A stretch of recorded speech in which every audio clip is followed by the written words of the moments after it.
The United States of America, the best country in the world's best economy, and to live the American dream means to buy a home and provide for your family.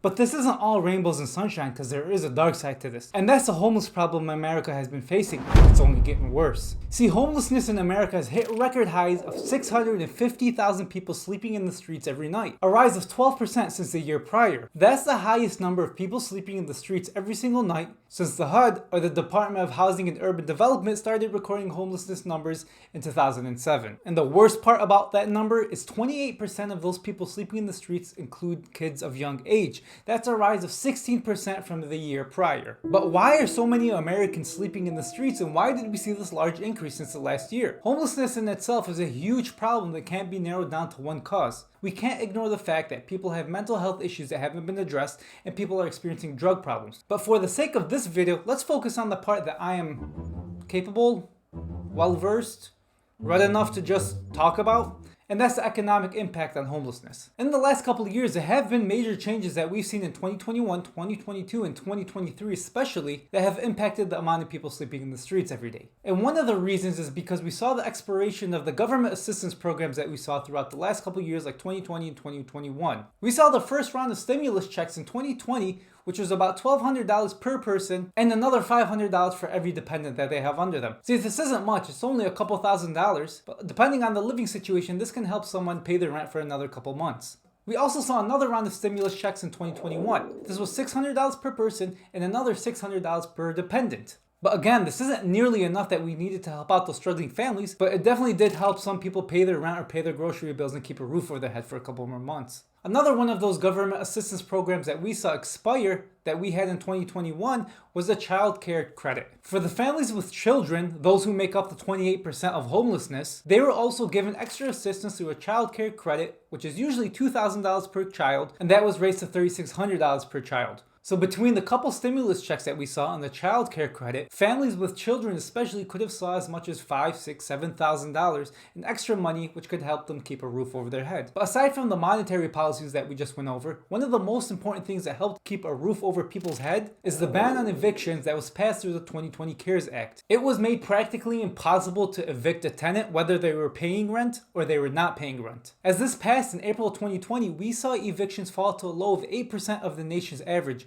a record low. The eviction ban was officially lifted in 2021, but that didn't mean we saw immediate increases in evictions because those evictions that did happen were year-long processes. So the number of evictions didn't actually reach average again till December of 2022. All the support was extremely important to those low-income families, and once we saw all the support stop, the homeless numbers rose. Another thing that contributed to the rise of homelessness in America was the price surges we saw. Over the last couple of years, we saw major price increases in rent and housing. The average rent increase at the end of the pandemic in 2023 is as high as $2,000. This is an almost $500 increase from an average rent before the pandemic of $1,550. And in areas like California, that rent can be as high as $3,500. And it's not a coincidence that we're seeing high homelessness population in California, because they do have high prices in housing. The homeless population in California itself is about 30% of the homeless population all over America. So it's not a coincidence that high cost of living leads to homelessness. Aside from the increase in rent, we also saw an increase in housing. The average house in Q3 of 2023 is $513,000. This is up from $375,000 in Q2 of 2020. That's an increase of 37% in housing since the pandemic started. Aside from the increase in price to keep a roof over your head, we also saw dramatic price increases in utilities, cars, groceries, and everything else needed to live in America. According to the CPI, or the Consumer Price Index, since the start of 2020, we've seen an inflation rate of 19%. So housing's up almost 40%, everything else is up almost 20%, so wages must have gone up, right? Nope, and that's a big issue. Wages have only gone up 15% since the beginning of the pandemic. This shows that the wages are not going up as high as prices are. Prices went up 19%, wages are only up on average 15%. That means your buying power is 4% less than what you would have had 3 years ago. So if you make 15% more now than you did 3 years ago, you're actually able to buy less. So big contributors to the homelessness problems. Prices rose, wages didn't rise, and government assistance programs stopped. Now, what needs to be done and what can be put into place to help address this problem and help everyone flourish, low income and high income? I'm not an expert in any of this. I don't have all the answers, but what I have done is look into what has worked in the past and what can potentially help in the future. The first thing that needs to be done in America to help with this crisis is build more houses. See, for a few years, from the time of the Great Depression to the mid-2010s, developers stopped building, and they weren't building so much because there was no demand. And going back, that made sense, because why would they build if no one is buying? But now we're seeing those repercussions. Prices have skyrocketed because we're actually behind on the amount of houses we have.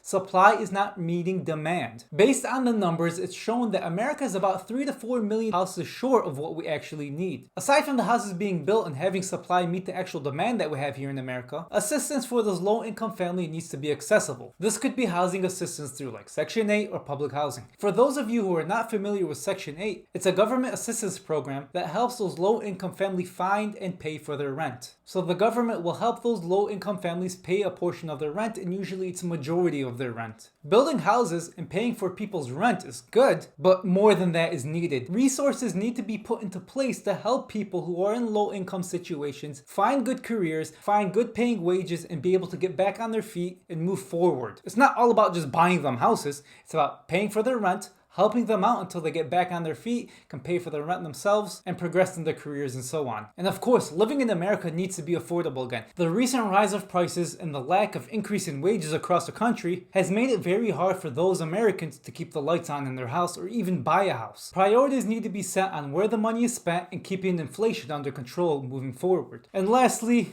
there are two sides to the story. We only talked about the economic issues, but there are a lot of mental health issues that people face that leads them to homelessness, and drug issues that lead them to homelessness issues. So resources also need to be put into place to help those people in need, to get them back on their feet and get them into a house. There are many issues with homelessness, and we've only touched up on a few. Hopefully soon we will see a downwards trend in homelessness rather than an increase that we've been seeing over the last couple of years. So I hope this video gave you guys some exposure on some of the economic issues that we're facing outside of things like inflation and high prices. And speaking on inflation and high prices, watch this video next.